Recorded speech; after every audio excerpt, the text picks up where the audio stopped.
They say buildings remember everything, every secret whispered behind walls, every crime buried in concrete. But what if a building didn't just remember, it decided to get even? The elevator dinged, but no one stepped out. At the 57th floor of the Calverton Tower, a silence thicker than smoke filled the hallway. On the floor, neatly placed like a signature, was a folded blueprint and a human tooth. By the time Detective Ryan Calder arrived, the skyline was bleeding crimson with sunset. A billionaire was missing, the city's tallest building had turned into a crime scene, and the man who designed it was already dead.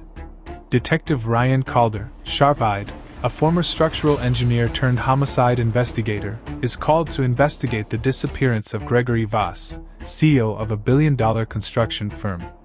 The last place he was seen?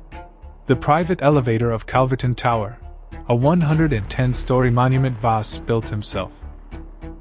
Security footage shows him entering the elevator on the 50th floor. He never exits. There's no glitch in the system.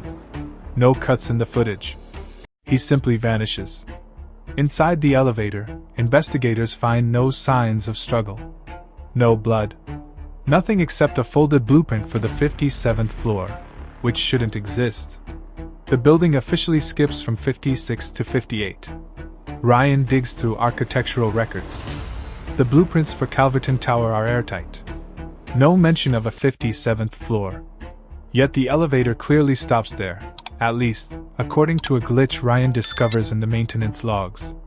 He begins suspecting Matthias Locke, the tower's original architect, who committed suicide a year before the building's completion. But Locke left behind no notes, no designs, and no digital footprints. Except for one posthumous file Ryan uncovers in Locke's encrypted archive, a blueprint fragment labeled the eye level. Inside it, a floor plan for the 57th level. Narrow corridors, pressure-sensitive flooring, hidden compartments, almost like a trap. But what's stranger, Voss's name is scrawled across it, next to 4 others.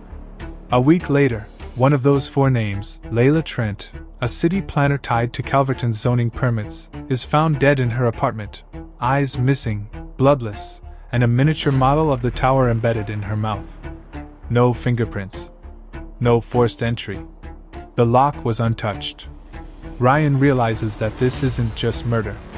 It's ritualistic, calculated, and somehow connected to the blueprint of the building itself. He now believes Matthias Locke designed the tower as more than just a structure. He built it as a trap. A machine. And it's killing off people involved in its creation. One by one, the remaining 3 names on the blueprint are either killed or go missing. Every crime scene features a piece of Locke's designs, torn fragments of his master plan. Ryan follows the trail deeper, finding that all 5 of the victims, including Gregory Voss, were involved in defrauding Locke during the construction phase.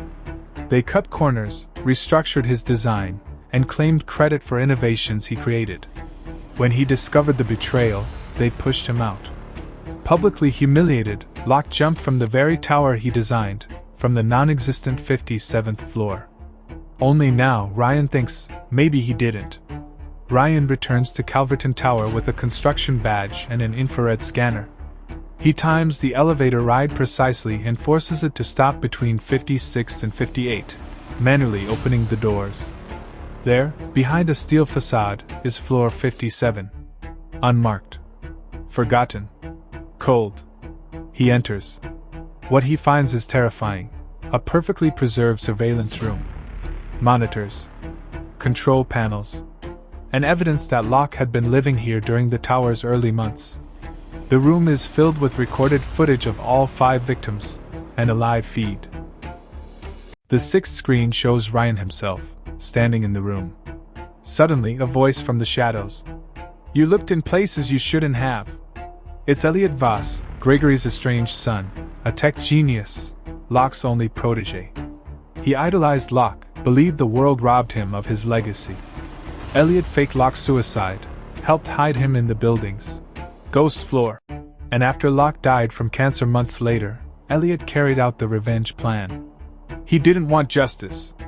He wanted them to feel the walls close in, like they did to him. Elliot had used the tower's smart systems, blueprints, and surveillance AI to eliminate the 5 conspirators. And now, Ryan was the loose end. But Ryan had already sent everything to internal affairs.